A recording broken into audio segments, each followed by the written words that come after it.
आइए यहाँ आइए।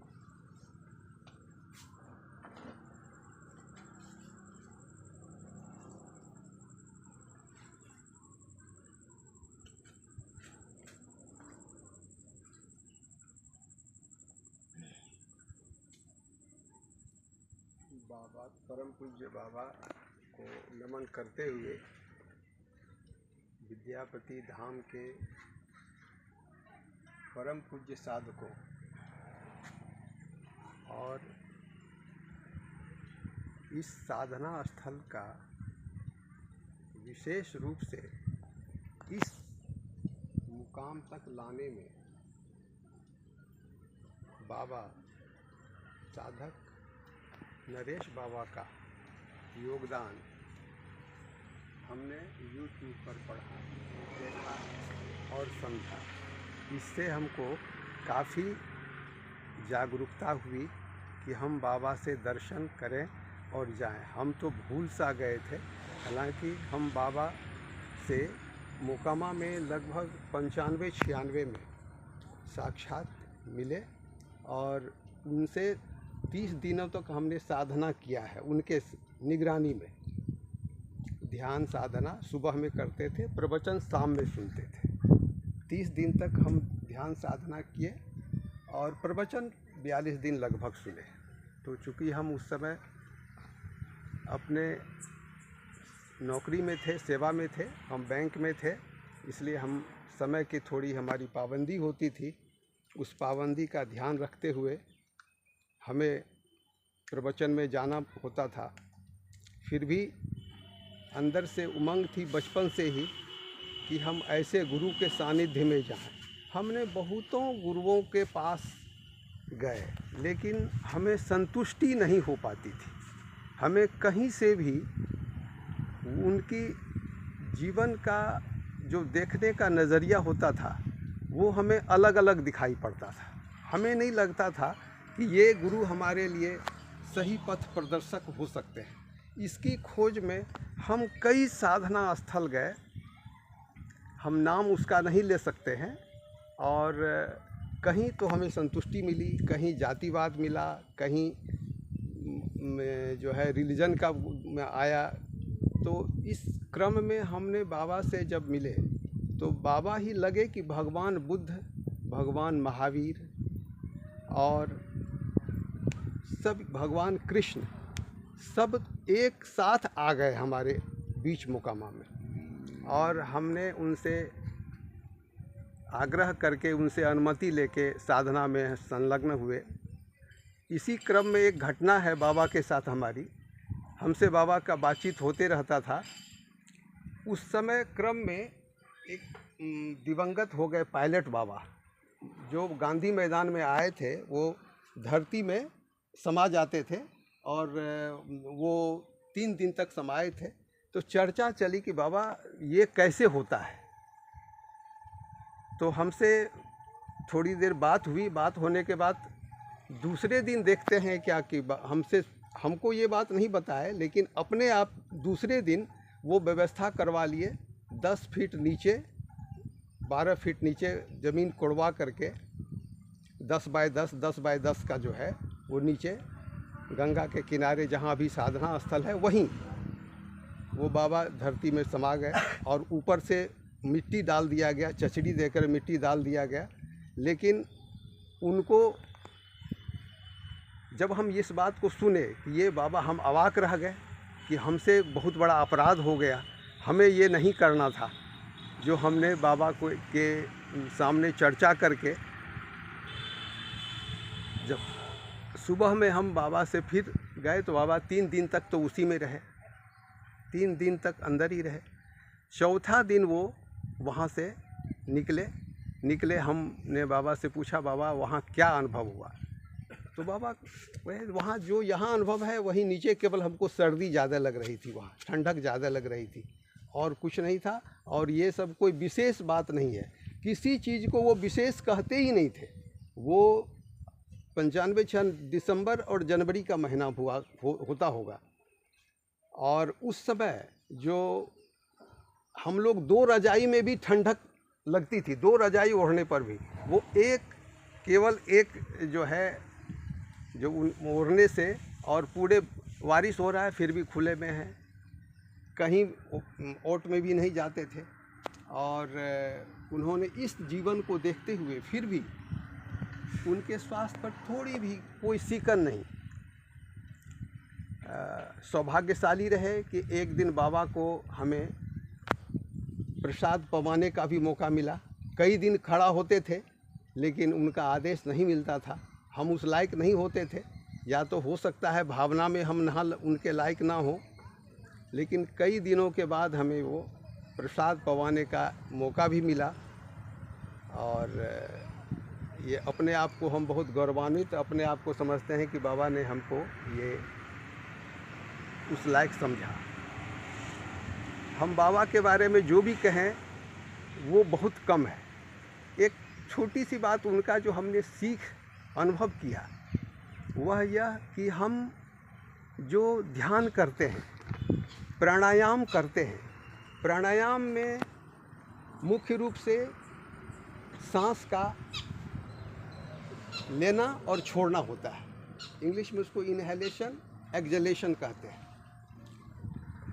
लेकिन उनसे वार्तालाप, हम तो प्राणायाम के बारे में कई गुरुओं से पढ़े थे, लेकिन जब वो प्राणायाम के बारे में बताने लगे तो हमें लगा कि ये शब्द में नहीं बयां किया जा सकता है। उनका ये था भावना कि जो तुम सांस लेते हो, सांस के साथ प्राण, प्राण का कोई अस्तित्व नहीं होता है, टुकड़ा एक कण नहीं है, वो एक वेव है, एक तरंग है। जो ईश्वरीय प्राण सांस के साथ तुम्हारे शरीर में आता है और बाकी हवा तो निकल जाता है लेकिन प्राण तुम्हारे अंदर वो रह जाता है। और इसी अभ्यास को बार बार करते हो। जब तुम सांस लो तो प्राण के साथ लो, यानी प्रत्येक सांस को सोचते हुए हम सांस लें कि हम इसके साथ दैवी शक्ति, दैवी प्राण को हमने अपने अंदर हम ले रहे हैं। और जब उस प्राण को फिर जब हम छोड़ते हैं तो प्राण रह जाता अंदर और वायु निकल जाती है बाहर। ऑक्सीजन या वो ऑक्सीजन कार्बन डाइऑक्साइड बन के बाहर निकल जाती है, लेकिन प्राण जो है अंदर रह जाती है। वही प्राण तुमको संपोषित करता है। फिर उन्होंने साधना में समझाने के लिए बोले क्या कि कुछ महात्मा लोग ऐसे भी होते हैं कि समाधि में चले जाते हैं, तो समाधि के समय यही प्राण उनके लिए भोजन का काम करता है। ये जो प्राण हम ले रहे हैं सांस के साथ, वो प्राण हमारा उस समय भोजन का काम करता है। यदि हम अभ्यास के द्वारा लगातार सांस को लें, और सांस को ऐसे बहुत आदमी सांस लेते हैं, छोड़ते हैं, ध्यान करते हैं, लेकिन उसी सांस को यदि प्राण समझ के, ईश्वरीय अनुदान समझ के, ईश्वरीय कृपा समझ के, ईश्वरीय प्रसाद समझ के यदि उस प्राण को हम लेते हैं, चाहे वो कहीं चलते फिरते भी ले सकते हैं।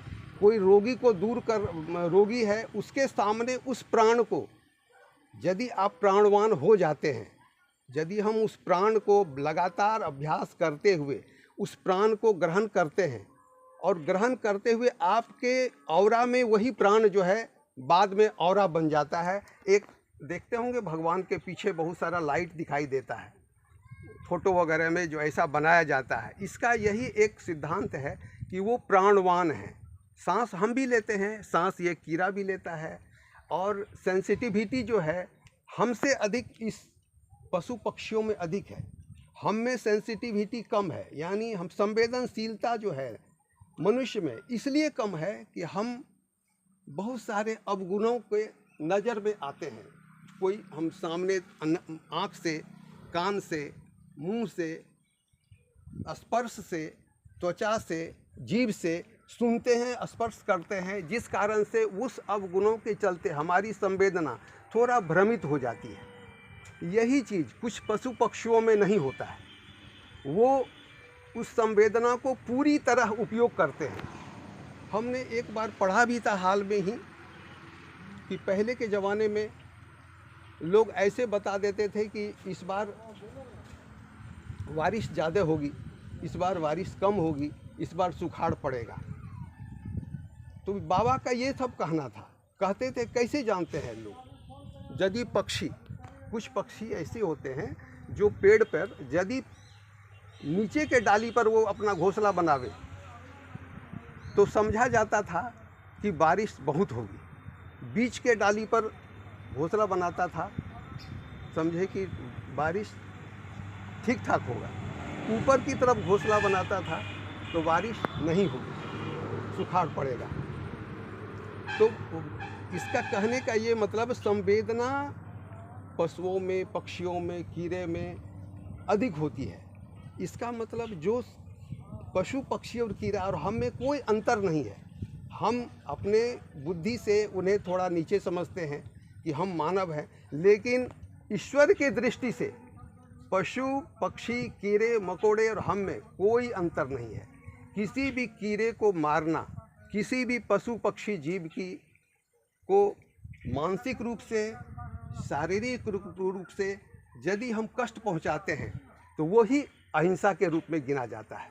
अहिंसा केवल किसी का कत्ल करना ही अहिंसा नहीं होता है। हिंसा नहीं होता है। वो हिंसा जिसको हम कहते हैं कि केवल कत्ल करना ही हिंसा नहीं है।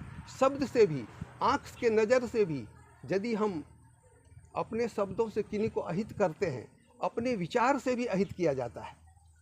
अभी विचार हम कर लें, अभी हम लोग बैठे हुए हैं, थोड़ी देर के लिए विचार कर लें अपने बगल वाले के लिए, जो बगल में बैठे हैं, उनके अहित के बारे में सोचेंगे तो खुद हमारे अंदर एक इस तरह का जो प्राण जमा है, वो प्राण जो प्रक्षेपित होने लगता है, डिस्टर्ब होने लगता है। हमारे अंदर जो संवेदना इतनी ज़्यादा धूमिल होने लगती है, हमारे अंदर पहले हमको हानि करता है, तब वो बगल वाले को हानि करता है।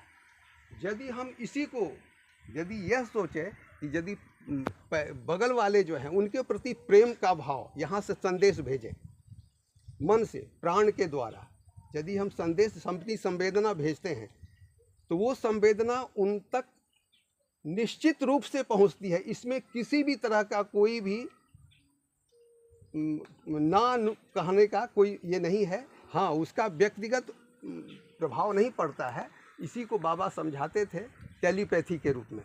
उनका कभी कभी हम लोग से भी टेलीपैथी के रूप में हमें कोई कुछ प्रश्न पूछना होता था तो इतनी भीड़ होती थी मोकामा में कि हिम्मत नहीं होती थी उस बाबा के सामने प्रश्न पूछने का, आना समय रहता था। लेकिन उनका कहना था कि तुम प्रश्न अपने आप लिख लेना और उसको सुबह में दोहरा देना। और ऐसा हम करते थे और दूसरे दिन, तीसरे दिन प्रवचन में ठीक वही प्रश्न का जवाब सुनने को मिल जाता था। तो ये संवेदना की बात जो हम कहना, चूँकि शब्दों का बहुत ज़्यादा हमारा मेल जोल नहीं है, चूँकि हम सब दिन साइंस के विद्यार्थी रहे, इसलिए बहुत ज़्यादा शब्द पर हमारा कंट्रोल नहीं है कभी। लेकिन संवेदना पर तो कुछ न कुछ उनके प्रभाव से, गुरु के प्रभाव से थोड़ी संवेदना को अध्ययन करने का मौका मिला है। हमने कई बार ऐसे भी देखा है, कुछ कीड़े मकोड़े, जैसे वो टिड्डा होता है, बिढ़नी का खोता, कुछ आदमी जो है उसके निकट जाने में डरता है। लेकिन हम बिढ़नी के छाते के बगल जा कर के और हम सब काम कर लिए। हमारा एक बिजली मिस्त्री था, वो हमारे बोर्ड के बगल में खोता बना दिया था। वो कहता हम जाएंगे ही नहीं, हमको काट लेगा। अब जैसे ही हम कहा ठीक है तुम हमको बताते जाओ कैसे करना है, हम गए। उसी समय की बात है लगभग, जब हम मोकामा में थे, और ये एकदम सत्य घटना मेरे साथ घटी हुई है। हम कि तुम बताते जाओ। वो क्या किया, वो पर्दा में छुप गया, और छुपने के बाद बताते जा रहा, आप इसको ऐसे कीजिए, इसको इस तार को ऐसे खोलिए, इस तार को ऐसे खोलिए, ऐसे करिए। हम स्क्रू ड्राइवर ले गए और बहुत सारा जो टिड्डा है, पीला पीला वाला बिढ़नी, वो हमारे देव, हम बोलते देखो भाई काटना नहीं, खाली हम किसी को डिस्टर्ब नहीं कर रहे हैं, जहाँ रहना है रहो, हमको काटना नहीं। एक भी 5-6 बैठ गया देह पर, इधर बैठ रहा है, इधर बैठ रहा है, कुछ नहीं किया, पूरा काम कर लिए। और वो फिर हम काम करके हट गए। वो काफ़ी लोग के ये जाके ये बोलने लगा कि भाई ये देखिए ना कैसे किए, और इनको एक भी बिढ़नी नहीं काटा। तो यहाँ हमारा कहने का ये सबसे बड़ा मूल कारण ये है, संवेदना जो होती है वो पशु पक्षी में भी होता है। आप क्या सोचते हैं, आप कैसा सोचते हैं, वो पशु पक्षी ज़्यादा हम अनुभव कर लेता है। इसलिए हमको संवेदन अधिक होना है, और ध्यान और प्राणायाम ये सब कुछ संवेदना को ही प्रगाढ़ करने की एक विद्या है।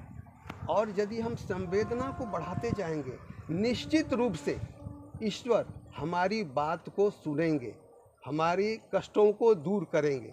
ये हमने अनुभव किया है। और हम तो एकदम साधारण आदमी हैं, और साधारण हमारे जानकारी है, ना तो हमको उतनी पहुंच है, ना उतनी विद्या है, ना उतनी जानकारी है। लेकिन हमने जो अभी तक अध्ययन किया, बाबा का सानिध्य मिला, और बाबा के सानिध्य से आज तक हमारा कभी जीवन में 24 साल हो गया, शायद प्रशांत जीवन दर्शनम हमारे मुंह से कभी छूटा नहीं होगा, एक दिन भी नहीं छूटा होगा। हम कोई भी पूजा करें, आरती दिखावें, दीप दिखावें, लेकिन वो प्रशांत जीवन दर्शनम और उनका जो प्रार्थना है, कम से कम 2 लाइन जरूर पढ़ लेते थे अपने आप।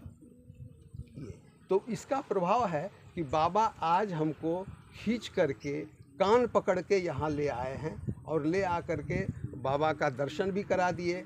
और आप सबसे बड़ी बात है कि आप लोगों ऐसे महान पुरुष का दर्शन हो गया, ये हमारे लिए सौभाग्य की बात है। हम तो बहुत द्रवित हैं इस भाव से कि ऐसे महान जगह पे हम आए हैं, जहाँ की बाबा वर्षों, लगभग 1 साल गुजारे थे यहाँ, 1 साल, इतना दिन तक इनका इस एक कण कण में बाबा का आशीर्वाद समा हुआ है। यहाँ का एक एक पत्ता, एक एक पेड़, एक एक पौधा सब बाबा के गुणों से प्रभावित है।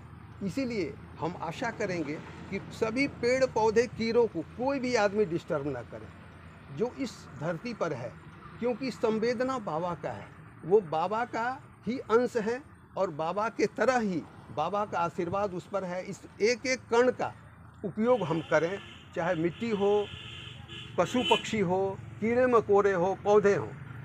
और विशेष हमारे पास तो बाबा समय 5 ही मिनट दिए थे, हमसे गलती हुई, थोड़ी ज़्यादा हम बोल दिए, परिचय फिर से दे दीजिए। तो हम उनसे क्षमा मांगेंगे, फिर कभी मौका लगेगा तो फिर हम आपसे आशीर्वाद लेंगे। परिचय फिर से दे दीजिए। आपका 2 मिनट और जी, परिचय फिर से। हाँ, परिचय के बारे में बाबा का आदेश हुआ कि अपना परिचय दीजिए, तो हम बता दें कि हमारा नाम महादेव दास है, और हम अभी फ़िलहाल पटना में रहते हैं।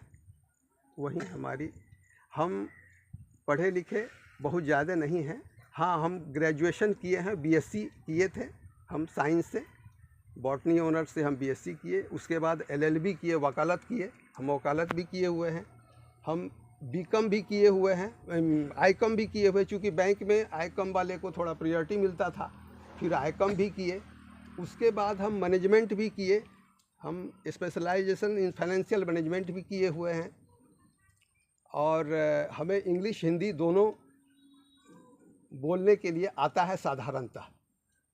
संस्कृत की तो जानकारी नहीं है, संस्कृत समझ लेते हैं लेकिन बोल नहीं पाते हैं। और उसके बाद हमने मोकामा में नौकरी शुरू किया, और नौकरी 85 में शुरू किए थे, और वहाँ 2003 तक रहे। बाबा का दर्शन उसी क्रम में हमको हुआ। बचपन से ही हम स्वामी विवेकानंद, स्वामी दयानंद सरस्वती, श्री राम शर्मा आचार्य जी का परम उनका आदर करते हुए, उनके वाणी को, उनके बुक्स को, उनके पढ़ते रहते थे। हम श्री राम शर्मा आचार्य जी का दर्शन भी प्राप्त करने का मौका हमें मिला 1988 में। उनसे आशीर्वाद भी मिला, माताश्री का आशीर्वाद मिला। फिर कई धर्मों से हम जाए, निरंकारी मिशन में गए, और भी कई धर्म में गए, और जानकारी लेने की संतुष्टि कहीं नहीं मिल पाती थी। हमें उसे संतुष्टि मिला तो श्री राम शर्मा आचार्य जी से, और उसके बाद जब हम बाबा से मिले तो लगा कि हमारी दिल की इच्छा पूरी हो गई। जो हम चाहते थे बाबा से, हम डायरेक्ट बात भी करते, बाबा आप लगता है बुद्ध के अवतार हैं। तो कहते, मुस्कुराते हुए कहते, तुम थोड़ा ज़्यादा बोलते हो, थोड़ा कम बोला करो। कभी गुस्सा भी जाते थे, गुस्सा भी बहुत हम पर करते थे, और जब भी गुस्सा करते थे तो उस दिन हमको बहुत फ़ायदा हो जाता था, ये ध्यान में आता है। और उस दिन हमको अधिक आध्यात्मिक अनुभूति होती थी, अधिक प्यार मिल जाता था।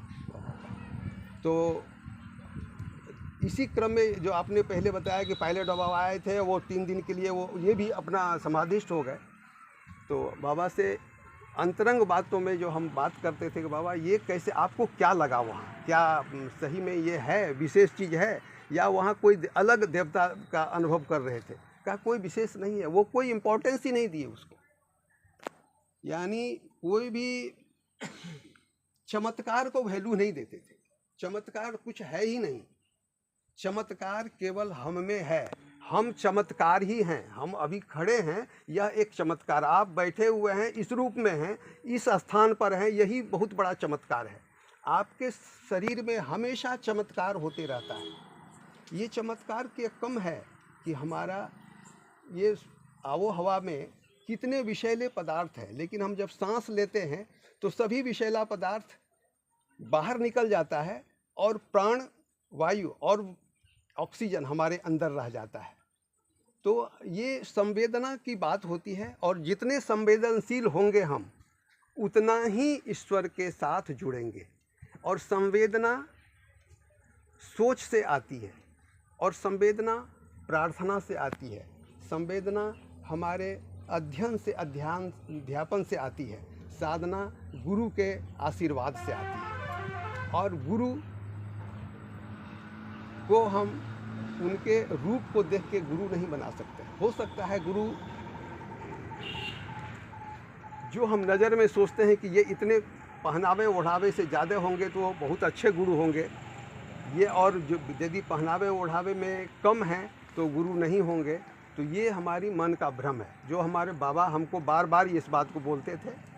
और उस समय तो बाबा के नज़र में हम सबसे दयनीय स्थिति मेरी ही थी। यानी इसमें ऐसे ही बहुत ज़्यादा प्यार हमको नहीं मिल जाता था, वो डांट के ही रखते थे कि जाओ तुम बैंक में काम करो, तुमको बैंक से फुर्सत नहीं मिलता है। यानी वो थोड़ा चाहते थे कि समय पर आवे, पहले आ जाए, और 6 बजे सुबह जाते थे, 9 बजे आते थे, और हमारी ड्यूटी 10 बजे से शुरू होती थी। आप समझ सकते हैं कि 6 बजे से जाने में समय, और 9 बजे के बाद हमको 10 बजे ड्यूटी भी जाना है, उतने देर में हमको एडजस्ट करना होता था। दौड़ के स्नान करना, दौड़ के जाना करना होता था। फिर भी हमने 30 दिन तक लगातार किए, क्योंकि 10 दिन के बाद हम जुड़े ही थे। प्रवचन सुनते थे लेकिन साधना में नहीं जाते थे, लेकिन साधना में जाने का मौका मिला, आशीर्वाद मिला, और उसी का फल है कि अभी बाबा नरेश बाबा से हमें आशीर्वाद मिलने का उम्मीद रहा, और उनका आशीर्वाद ले चुके हैं। बाबा हम जो है थोड़ा प्रसाद लाए हैं घर से, क्या आपका आदेश हो तो हम प्रसाद को वहाँ रख दीजिए। प्रसाद वितरण होगा आपका प्रसाद। अच्छा, वहाँ तो हमको लाना पड़ेगा बाबा। हाँ तो ले आइए, लेकिन ले आइए तो हम 2 मिनट में, समापन अब ये 5 बजे समापन हो जाएगा, इतना पहले आप आ जाइए, 10 मिनट में जाइए, आइए, हम तुरंत आ जाते जाइए। हैं। हम इसी वचनों के साथ हम आपसे विदा लेते हैं, और आप लोग का आशीर्वाद रहे। हम किसी का चाहते हैं कि आप लोग का जो प्रेम भाव रहेगा तो निश्चित रूप से हमें इस स्थल का प्रभाव लेके हम जाएं घर। स्वनाम धन्य महादेव, देवों के देव महादेव इनका नाम है। जथा नाम उठा गुण, आप सुन ही लिया। और अब आप समझिए कि इन्होंने कौन कौन बाबा के कौन कौन उपदेश के व्याख्या कर दिया। परम शक्ति उसी में सन्निहित है, होती है जो ब्रह्मचर्य का अनुयायी और संवेदना का आधार है। संवेदना का इन्होंने कर दिया, और कह दिया ध्यान से पतला प्राण है, प्राण से है कल्याण, इसकी व्याख्या कर दिया। आमतौर से हमारे प्रवक्ता इस सब को नहीं बोलते हैं, क्या क्या बोलते हैं, मूल चीज़ पकड़वे नहीं करते हैं। ये गृहस्थ हैं, हाँ, हर सांसों में इनका ये जीवन क्या है? सांसों का घर है, आती है जाती है जाती है। सांस क्या है? एक हवा भर है। ये बाबा का लाइन कब का है? यहाँ का जो सबसे श्रेष्ठ हुआ था शताब्दी समारोह, उसका पहला ये लाइन है। तो ये इन्होंने व्याख्या किया, साधना टेलीपैथी की व्याख्या कर दिया इन्होंने। और आपको अन्य मंचों का आध्यात्मिक, और जान लीजिए कि बाबा शुरू में पहले गायत्री संस्था में ही जुड़े थे, हवन उवन करते थे, और उसका फिर विकास हो गया। और ठीक जो बाबा के जीवन में घटित हुआ, देखिए रोमांच होता है, ठीक उसका मॉडल ये बता दिए। जैसे जैसे बाबा की साधना हुई, हमको बताए थे कि कैसे कैसे हमारा साधना का विकास हुआ, मूल रूप से संस्कार क्या था और संस्कार से कैसे आता है प्रोविजन। तो एक ही लेक्चर में इन्होंने बहुत चीज़ का विश्लेषण कर दिया। हम तो बहुत आनंदित हैं कि पहली बार हमको अभी मुलाकात हुआ है, इनकी वाणी अभी हम सुने हैं, टेलीफोन से कल बताए थे जब आना चाहते हैं, और आए तो हम तो भाई भर गए, हम तो भर गए। प्राण का एक दूसरे में प्राण डाल देना, ये हमने किया है। लिया हुआ है प्राण और दिया भी है प्राण।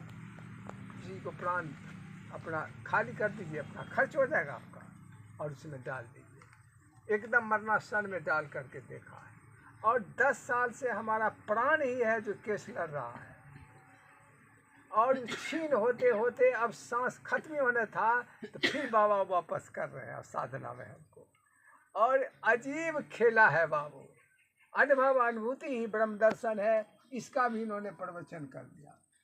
और ये जितना मीठा लगा प्रवचन, किताब में पढ़ कर के जो भाषण देने वाले हमारे गुरुभाई में भी अब निकल गए हैं, उससे ज़्यादा मीठा लगा।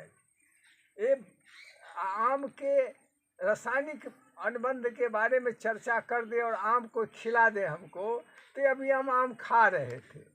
हम समझते हैं कि सभी के चेहरे पर मुस्कान था, उत्साह था, कोई भी नहीं इससे वंचित रहे हैं। इसका नाम है विशिष्ट वचन, जो अपने जीवन को, और बाबा भेज रहे हैं, एक से एक नमूना आपको दे रहे हैं कि ये साधको निराश मत हो, आशा अमृतपान। एक आदमी बाबा का शिष्य है, वो PhD किया है, प्रोफेसर में नियुक्ति हुआ है। वो कहा कि हम निराशित हो गए थे जो नहीं होगा, तो आज हम पास किए हैं, फ़ोन किया, हम वहाँ जा कर के उसको सुने।